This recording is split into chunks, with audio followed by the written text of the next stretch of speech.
Today's episode, we're going to feature a past event from last October by West Coast Pro Wrestling, with the main event being Red Death, Daniel Garcia, and of course the King, Minoru Suzuki, and of course a much recent event that took place this past Sunday with LA Fights Volume 2, with some wrestlers making their debut, and majority that might have came back from Volume 1. But also, we have a 10 stack match set from AEW Dark Elevation, and of course, a couple of news updates for all of you. So, let's get ready for another episode of Deleted Wrestle Zone.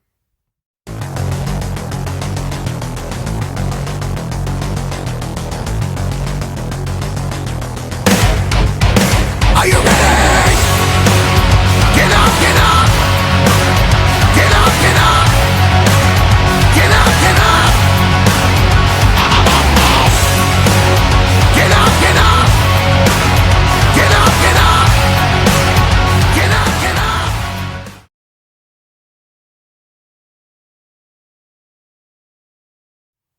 Welcome everybody to Deleted Wrestle Zone, all things that is pro wrestling with AEW, NXT, New Japan Pro Wrestling, Impact Wrestling, the National Wrestling Alliance, various promotions, wrestlers, matches, and championships. I am your host, J Rod here. So, let's begin with West Coast Pro Wrestling. It's been a while since I did one. This one is called No Leaf Clover. This took place on the 8th of October. And this one was special because the main event featured the King, Minoru Suzuki. As you know, he had a 2-month excursion here in the US. Uh, West Coast Pro was on those stops. So it was a very interesting match. But let's go from start to finish. The opening match had a 6-man tag. We have D-Rogue, Kevin Blackwood, and Vinny Mazzario taking on Carl Fredericks, Yuya Uemura, and of course Juicy Finau. Now, if you guys remember back then, Vinny Massaro had issues with he treated the younger wrestlers, the ones who should be shining, like garbage, and all of a sudden he had to deal with a particular wrestler from the LA dojo, and that one was Yuya Uemura, where he lost big time. So now he has to face someone who graduated from the LA dojo. So basically, this was a really interesting match, a fun one. But however, D-Row got pancaked by Juicy Finau, allowing himself to lose the match, allowing for Juicy to win the match. And of course, Vinny Mazzario was beside himself with this loss, so he made a very interesting promo at post match where he's saying he's calling out for the best in the world, West Coast versus the world. Now, this is where it gets interesting. Maybe some of you already heard about this one. The first person who responded to this challenge is none other than the Stone Pitbull himself, Tomohiro Ishii. So that's going to be an interesting one to watch. So that'll be the next review I'll do at some later time. Next up, we got ladies action. We got Maddie Rakowski taking on Sandra Moon. This was a very interesting match. As you know, I've seen Maddie Rakowski on many occasions at AEW, Mission Pro, a few others. Sandra Moon, one of the most popular wrestlers at Future Stars of Wrestling in Vegas. But it was fun. But it was Sandra Moon who picked up the victory with I forgot what kind of move was it. Something like astronaut or space. I'm not 100% sure what it was, but it was a good one. So she picked up a very decisive victory. Now, this next match, originally we were supposed to have Jacob Fatu in this one, but for some odd reason it didn't happen. It was supposed to be Fatu versus Steven Tresario, so he was replaced by none other than Levi Shapiro. I have to say, the match was okay, despite the fact that Jacob Fatu wasn't there. It was decent, it was good. It looks more like people were rooting for Tresario to win the match, but unfortunately, it did not go exactly like that. It ended with, of course, Levi Shapiro picking up a very decisive victory with a pinfall. Next up, we got a couple of wrestlers we've seen on GCW, but if you guys must know, one of these wrestlers is Chris Dickinson. This is before he got injured. Just keep in mind. I'm putting that as a note. So he was facing against the Sauce himself, or should I say the guy who came from the Taco Bell drive-thru. Alexander. Now, this match was pretty good. I think it was, as you know, I'm a fan of both of these guys, but it was Chris Dickinson that put Alexander in a submission hold and forced him to tap out. Excuse me. Now, this next match, this one is for the West Coast Pro Heavyweight title. We have the American Wolf, Davey Richards versus the Mother Effin' Truth, AJ Gray. It was a good match. A bit of the technical style coming from Richards, but AJ Gray, he is the kind of guy he knows what he's doing. But however, he was able to roll up Davey Richards once he put him in the ankle lock and pin him with the 1, 2, 3, which was really good. I think it was amazing victory on his part. Next match, we have a last man standing, one time friends, now they become bitter enemies. Titus Alexander versus Starboy Charlie. Also a note, Starboy Charlie currently is injured. So this was a very much a continuation of the past event. As you guys may or may remember, Titus Alexander cost Starboy Charlie an opportunity for the heavyweight title with then champion Alex Hammerstone. So basically, this is becoming a more of a war. Starboy Charlie made it into a no DQ, no holds barred type of last man standing match, which excuse me, which he actually won. So Starboy Charlie picked up a good victory, and hopefully we will see him one day become a champion, just like anybody would want to see. Next up, we got tag team action. We have the West Coast Wrecking Crew, Jorel Nelson, Royce Isaacs taking on Clark Connors, and Kevin Knight of the LA Dojo. I thought it was a really good match, but however, the experience with West Coast Wrecking Crew has always been one of the most impressive ones ever. It was Royce Isaacs to pick up the victory. Now, our main event is Red Death versus Minoru Suzuki. This was one of the most over the top matches I've ever watched at all. I loved it. As you know, we know Minoru Suzuki, what he can do, but it was him who put Daniel Garcia in a uh, gotch style power driver, and that sealed the deal. And of course, he called Daniel Garcia young boy, so that means he needs to get back to do what he needs to do. But at the same time, as soon as this happened, he said to the West Coast Pro fan base, he'll be back. So I can't wait to see the next time he will be back. So I think that's pretty much it with West Coast Pro. I believe it's time for LA Fights.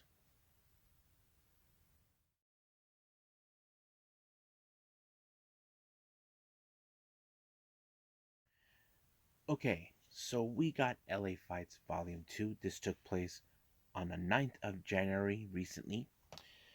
Opening match, we have Jack Cartwheel versus Brandon Gateson. This was a pretty good match. I enjoyed it.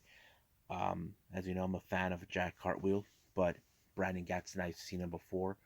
But it was a very impressive match. I think it was pretty good. I think Gatson has that attitude where, he doesn't give a damn and plays pretty well.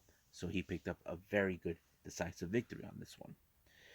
Then we have Lucas Riley taking on Matt Vandergift, Vandergriff, I think that's how it's pronounced.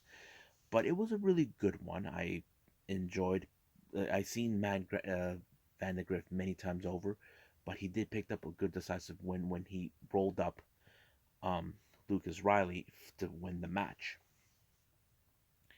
The next one, this one's a very intense match. We have Keita Murray versus Jai Vidal. This was like more like, there was a moment where we did see Jai Vidal hurt, but Keita didn't give a damn, so he decided to just went ahead and try to punish him some more.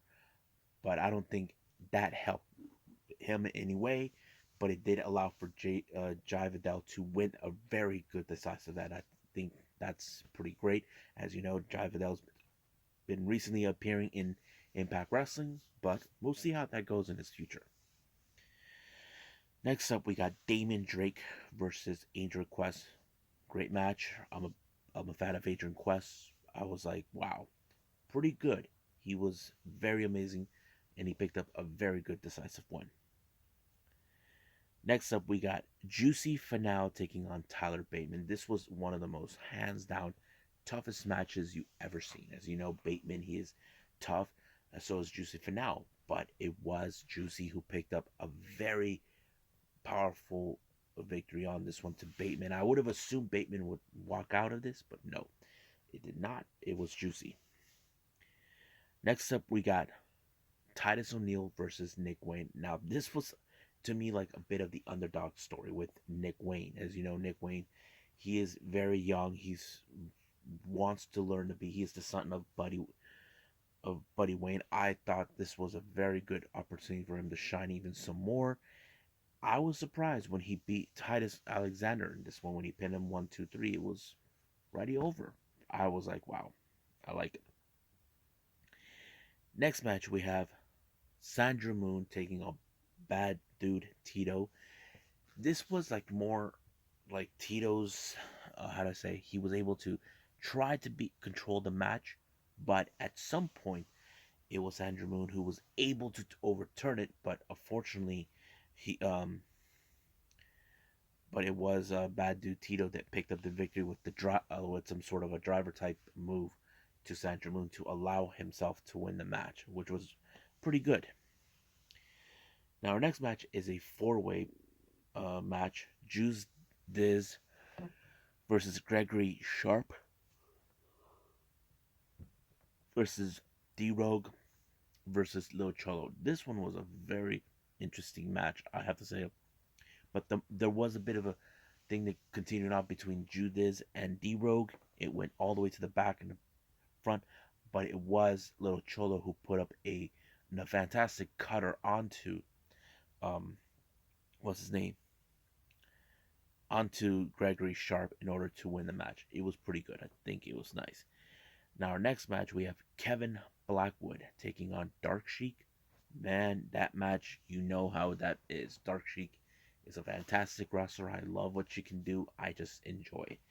I mean, I want to get on the bandwagon. But yeah, so she picked up a very good decisive win, and of course, everybody loves Dark Sheik. I enjoyed this. Now, what did I thought about LA Knights Volume 2? It was pretty good. Do I think it's better than the first one? Not well. There's certain things it feels a little different because there were some wrestlers that didn't debut in the first one. But if I have to rate this one, I'll go for 8.5 on this one. That's how I feel because there was too many single matches. There was no tag team matches. I don't know if they're planning to do that. I'm not sure. That's still an open question on that. But we'll see how it goes. But right now, I believe it's time for AEW Dark Elevation.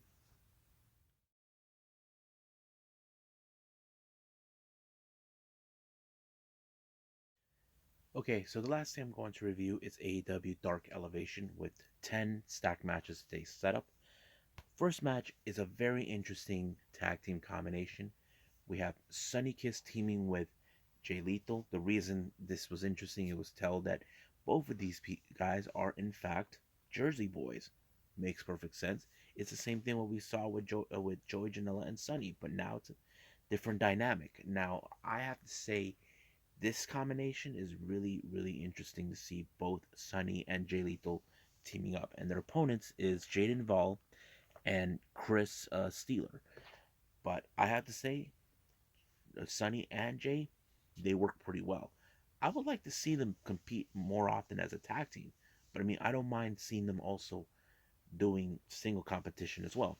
I would like to see them both. Same thing what we've seen with Phoenix and Ray Phoenix and Penta. Next match, we have the ladies in action. We have Sky Blue teaming up with Tina San Antonio to take on Ami Sakura and the native beast Nyla Rose.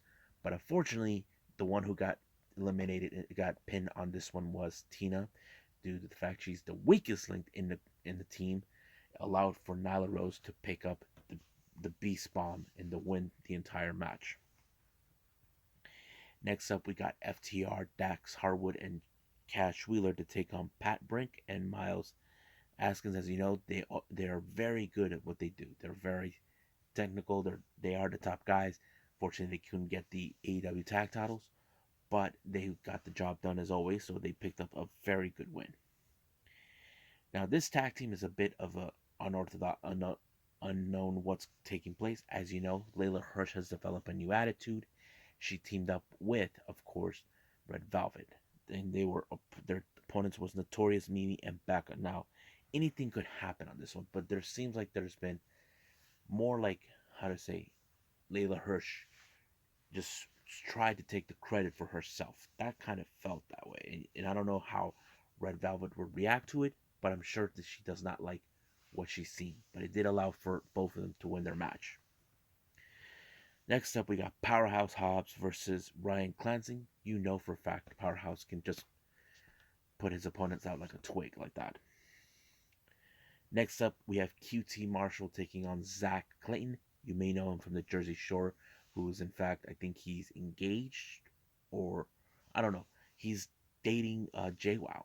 So basically, QT Marshall wanted to bring out this thing, and of course, trying to say that he's a real star. I mean, Zach Clayton did a pretty good job, even when if he's just a enhancement talent. I have to say he did a pretty good job, but fortunately he made a mistake and let QT Marshall to pick up the victory with the pinfall. Next up, we got Andrade taking on Avery Good. As you know, Andrade has been more of a how to say take out on revenge due to the fact that he lost big time to Cody. But of course, we all know that this recent development about him, he wants Darby to be his assistant. I mean, that's kind of weird.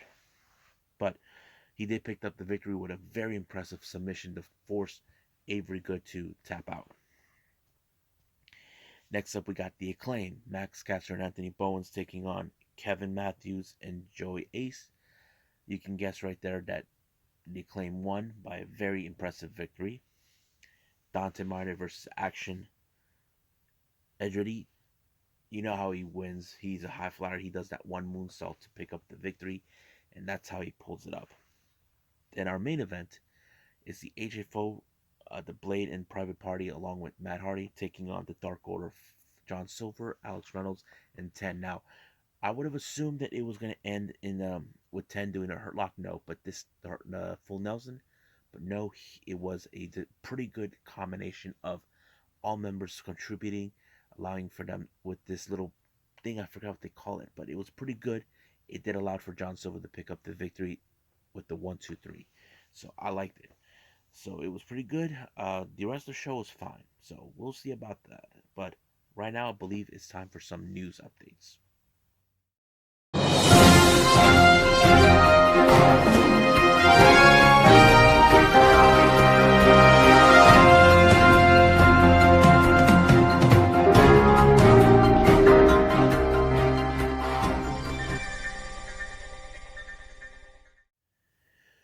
All right, so we got some news updates here. Now, if you guys seen it or heard it or not, Cyberfight, the company that owns Tokyo Yoshi Pro, Gambari Pro, Pro Wrestling Noah, and DDT, has announced, because of the success they had with Cyberfight Festival 2021 last year, well, it's now been confirmed that they're going to do another one in June 12th of this year of 2022. I'm excited because it was pretty amazing how this one is. Now, the only difference is they're including wrestlers who make mostly appearances in Gambari. Mostly that particular promotion only works for independent wrestlers, wrestlers who are not currently working with anybody. But that's how it plays out.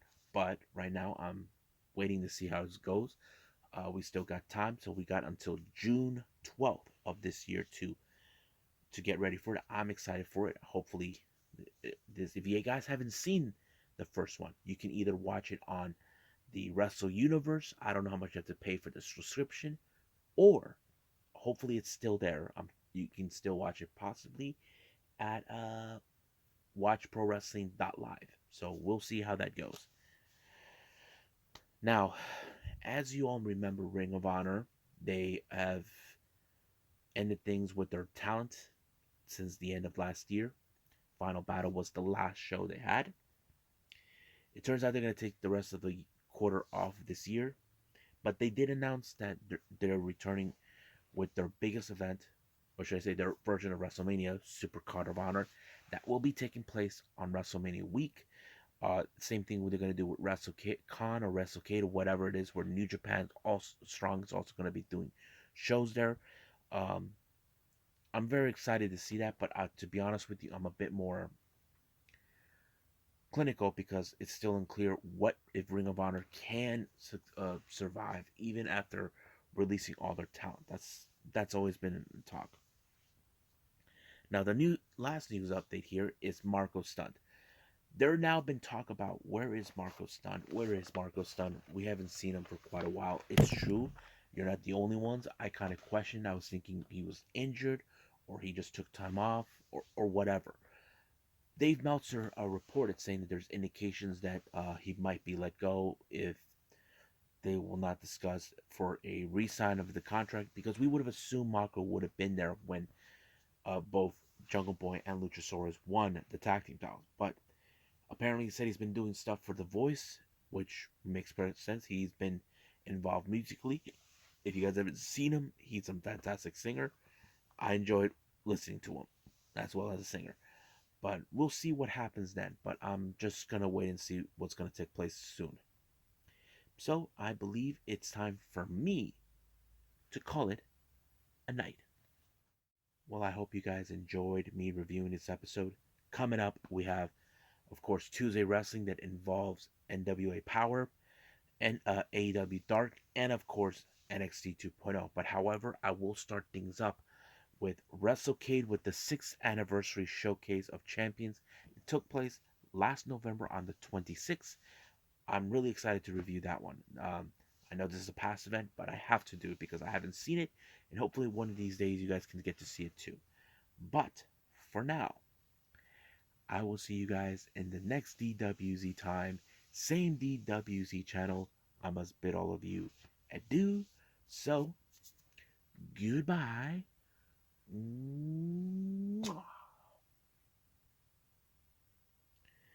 And have a nice day.